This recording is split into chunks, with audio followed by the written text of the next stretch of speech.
Sunken cost fallacy. The phenomenon whereby a person is reluctant to abandon a strategy or course of action because they have invested heavily in it when it is clear that abandonment would be more beneficial. Is playing RuneScape a sunken cost fallacy? Understanding that there are multiple reasons as to why people play RuneScape, it's important to identify some of those reasons to have a better understanding of the player base and what keeps them rooting on. So, people play RuneScape because nostalgia. I could remember a time back when I was in middle school, maybe 12, 13 years old. There was a kid who was next to me and he was like, hey, psst, psst, hey, do you play RuneScape? And I said, no, what the heck is that? And at that time I had dial-up, so I couldn't even access the game. About a year later, my parents upgraded to high-speed internet, and I remembered, hey, there's that game. Maybe I'll give it a try. And it was incredible. It was so fascinating to me. But the moment that really stood out for me was when I first learned that I could type and communicate with other people on the game. It improved my typing speed, and it was incredible. It was such an amazing experience for me. Well, some people play RuneScape for the love of the grind. We love our 99s.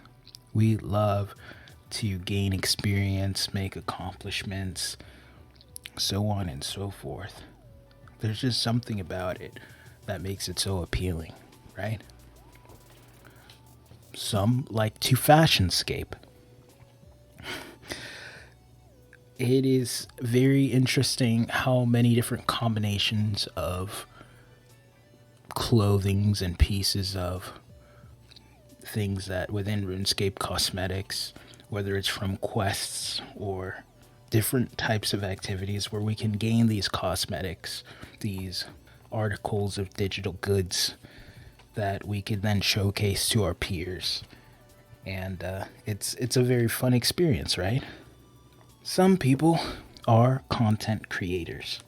They make a living off of playing RuneScape, uploading videos to YouTube, streaming, etc., etc.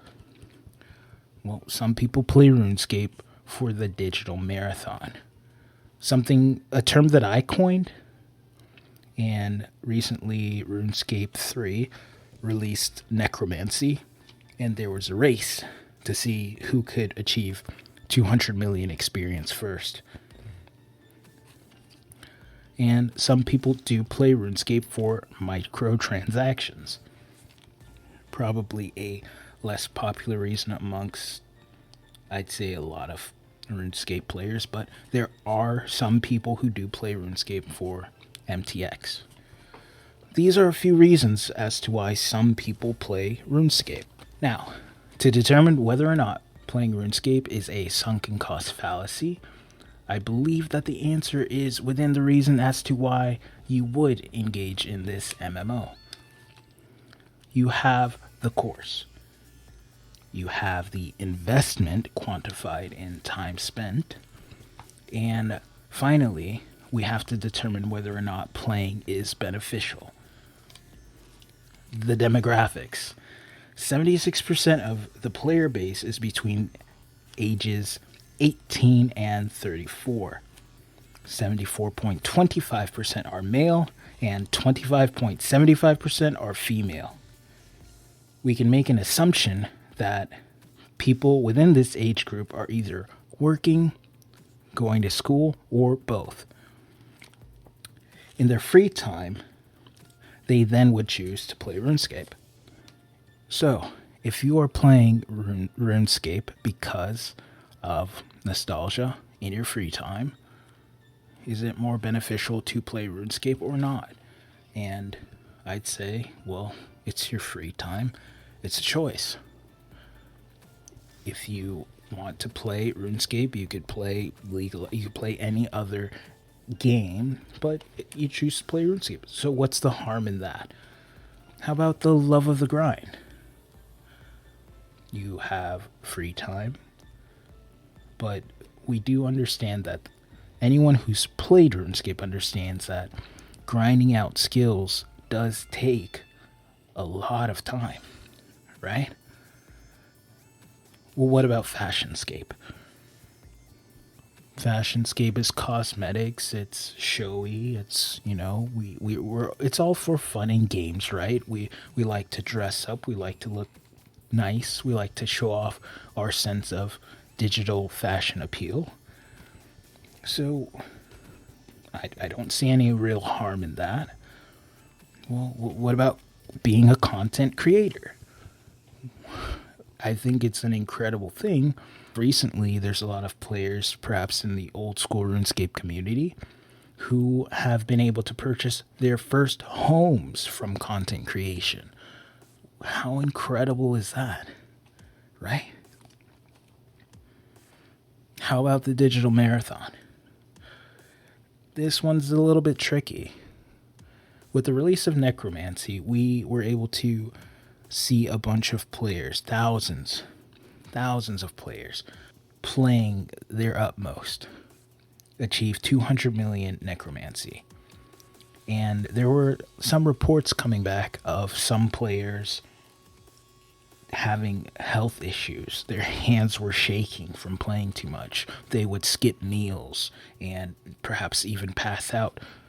Just some pretty crazy things that you wouldn't even believe. So, given that our health is a priority, certain things have to be taken into consideration.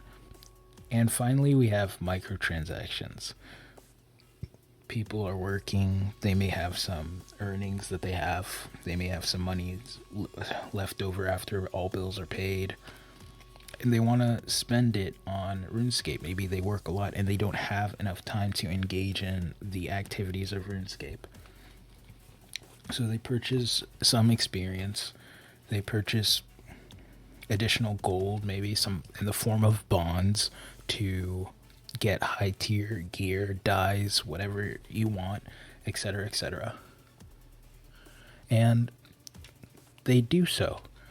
There's a lot of controversy when it comes to microtransactions, but it's existed for such a long time that, if you can afford it, if it's not a financial burden to you, some people may accuse Jagex of predatory activities when it comes to microtransactions. But, if you work a job that's $100,000 a year and you want to spend $1,000 on MTX, why not? If you work a job and you make $1 million a year and you want to spend 10 grand on MTX, who am I to judge?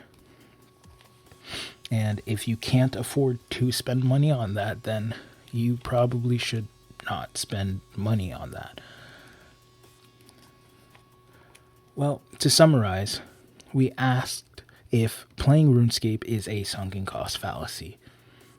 And the answer that I've come up with is that it is simply a matter of subjectivity, and we should engage in activities that make us overall happy. If you like this video, smash the thumbs up, subscribe, and I'll see you in the next one. Later.